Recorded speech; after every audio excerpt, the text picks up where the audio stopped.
ஆனா இந்த சிலை வழக்கம் போல இல்லாம கொஞ்சம் வித்தியாசமான முறையில தான் உருவாக்கப்பட்டிருக்கு.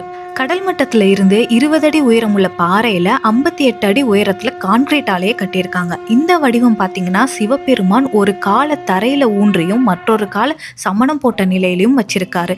மொத்தம் 4 கரங்களோட காட்சி தராரு. அவரோட வலது கரங்கள்ல ஒரு கை தொடையில வச்சபடியும் இன்னொரு கை உடுக்கையை பிடிச்சபடியும் இருக்கு. அவரோட இடது கரங்கள்ல மிகப்பெரிய சூலாயுதத்தை தாங்கியிருக்கிற மாதிரியும் இன்னொரு கையில கடலோட காற்றுக்கு ஆடுற அவரோட ஜடாமுடியை பிடிச்சிருக்கிற மாதிரியும் இருக்கு. அவரோட தலை இடது பக்கம் திரும்பி வானத்தை நோக்கிய நிலையில நமக்கு காட்சி தராரு.